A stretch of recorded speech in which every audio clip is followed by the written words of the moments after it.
Bet pirms ķeramies klāt pie melnā humora top, daudz esam saņēmuši te pa faksu dažus priecīgi Jāņu vēlējumus. No Berģu nama, kur mums tepatās īstenībā kaimiņos atrodas, ja? Nu, un paskaties, no Delto Marketingo mums ir atnācis, ja? Lai jums skaisti Jāņi un papardes zieds, lai ir kvadrātā un kubā, Mellužos un Minskā, Piebalgā un Podmoskovie, Boldurājā un Buenos Airesā, Turaidā un Tambovā, Lielvārdē un Losandželosā, Alsungā un Alžīrijā, Daugavpilī un Denverā, kā arī citur priekā. Jā. Priekā, paldies. Tā mums Delto Marketingo, jā. Latviešu spāņu kopu uzņēmums. Jā. Nu, un mēs atkal savukārt sveiksim mūsu pašu draugu Misteru Kalnu. Viņam ne tikai svētki vistautiskie, bet arī dzimuma diena. Pārreiz, jā. Reku vēl viens apsveikums no Burdas kolektīva. Jā. Mums šūs jaunas pleitas. Jeb dāvās šnites. Paldies. Nu, tagad ķeramies pie topa, jā. Jāņakts ticējumi. Nu. Kurš jauneklis Jāņu rītā čurā ugunskurā, tas apņem sievu, kurai kājai ir 6 pirksti. Un tad. Loģiski, jā. Galvenais, kad cilvēks labs un tie lieli. Kāja pirksti, domāju. Kas Jāņu naktī nodzena apmatojumu, to otrā rītā neviens vairs nepazīst. Jā. Ja Jāņu dienā ar leduskapu mēģinās guldināt bikses, tad Mārtiņos ar kannu būs jāzāģē malka. Kas ieģērbis kažokā un staigā uz visām 4, tam būs jāmaksā nodevu par ambulatoro apmeklējumu. Ja papardes ziedu meklējot ieraugat zaķi ar ezi to darām, tad ziniet, tas ir tikai sapnis. Ja Jāņu rītā saimniecei izbirst milti, tad zini, kaimiņš salauz kāju, nevarēs kviešus nopļaut, Igors salauzis ecēšas, bet Ilze atvedīs kaut kādus mošķus no Rīgas, tā atsūtīs Jurģis.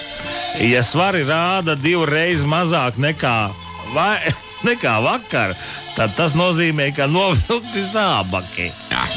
Kurš Jāņu naktī pielīmē bakenes, tam degunā iemetas nieras ar zīpoliem. Kas brilles iemet siļķu salījumā, tam uzacis savu kopā līdz ausīm. Nu, kurš tūtā ieliek vēsu bumbieri, tam uz kājām sarāpo avīzes.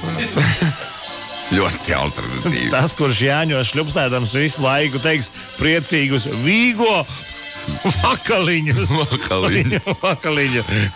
Stabili beigās torausies pa purslām. Pa purslām runājot, kas ar beigtu kaķi sadod pa purslām radiniekam vārdā Konstantīns, tam sanāk ķibele.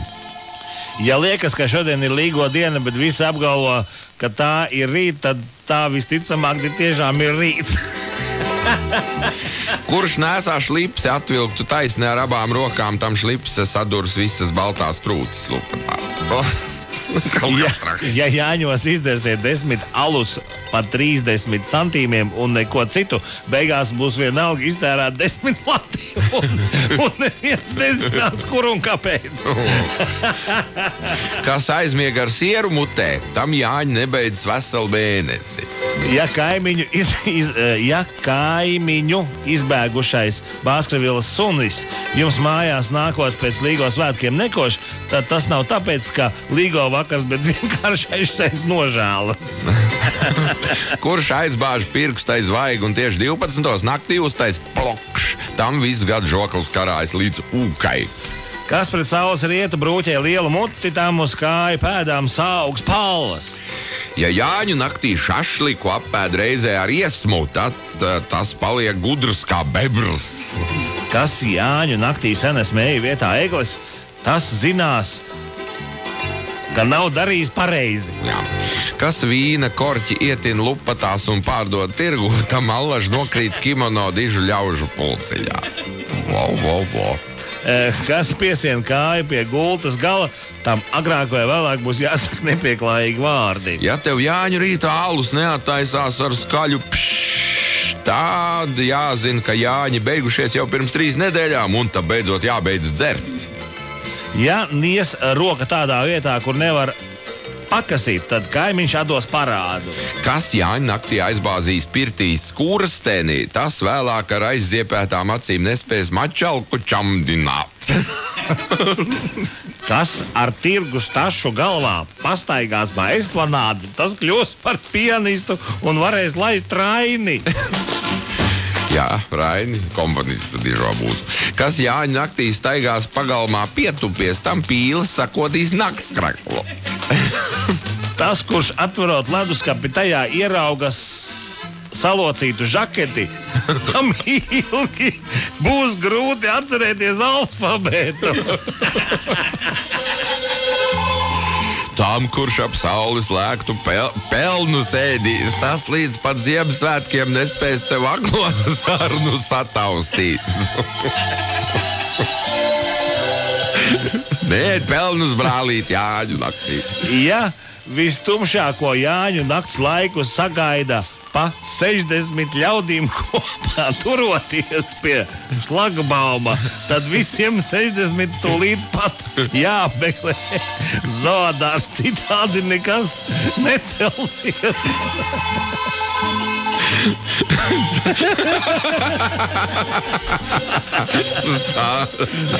Jā, tas Jānis, kurš plūgdams smilgas dara to uzlicis kepodu, tam visu gadu smilgas taisīs dundurjoku. Es nezinu, šitiem pēdējie ir ok. Pēdējie labi, jā. Vistumšāko Jāņakts daļu un atver leduskapi par alfabētu. Nu, paga izvēlkam. Oi, tā, paga. Jā, izvēlkam no šīs dienas. Te man ir gan par sauleslēku pelnu sēdīs, jā. Tā, šitais te aiziepētām acīm mačalku nevarēs sast. Un Jānis pa to dundurjoku. Tas tāds, ok. Nu ko, izvēlkam šīs dienas uzvarētāju. Un pēc tam mēs izlozēsim nedēļas labāko un piešķirsim viņām riktīgi telti Korsika no veikala ceļotājs. Tam, kurš ap saules lēktu pelnu sēdīs, tas līdz pat Ziemassvētkiem nespēs sev aklo zarnu sataustīt. Tā Iveta. Ka tik tā nebija tāpat, kas, piedodiet, izģērbās mums. Nu, varbūt. Ja būtu, tad ļoti labi. Nu, Iveta mums atzvanīs, jā. Jā, viņai no Sija Greta, protams, liels dāvanu mais uz Eurofresh bāzes, bet kas tam pie mums tālāk ļoti lielās balvas izlozē. Jā. Kurš tad tiks pie telts ar nosaukumu Korsika no veikala ceļotājs Brīvības ielā 155? Tātad šīs dienas uzvarētāja Iveta stājas cīņā. Jā, es pierakstu, par Jāņa ticējumiem. Nākošais dalībnieks mums ir pirmdienas uzvarētājs Ilgvars, Jāņu nakts šausmas. Es vienmēr redzu, kā viņi atlido, tā tur sākās šausmu stāsts, Otrdienas uzvarētājs mums ir Ivars, par to, kas sadzīves tehnika Jāņos, betona maisītājs ar čomiem jau calu un šņabu kopā, betona mūs no rīta, tad dejas un rotaļas, vai ne, tur Andrejs pasnādāja, es nīcā pamodos rotaļa, par pamošanos, kur beidzās visam nīca, un vakardienas Raitis, par, Navaroti Jāņi, Pribambasi, kā te rakstīts. Mucas tapa, kā saka, uz puņķiem turs tā saucamā puņķu tapa, varēs. Un no šiem visiem mēs izlozējām, lūk, Andris Eibot, strādājiet, jūs neesat, Jānis, tātad. Tā, telts īpašnieks mums ir Andrejs, apsveicam un... Es nīcā pamodos. Es domāju, eleganta spēle. Jā. Tieši tā, ko arī uzraus noteikti šonedēļas nogalkāts. Andrej, mums ir tavs koordināts, mēs tev sazvanām, un tu tiec pie telts no... Veikala ceļotājs. Lieliski. Nu, ko, paldies visiem par uzmanību. Priecīgs tiešām jums svētkos. Mēs, kā saka, inteliģenti no jums atvadāmies un braucām prom no pilsētas. Tieši tā. Odo.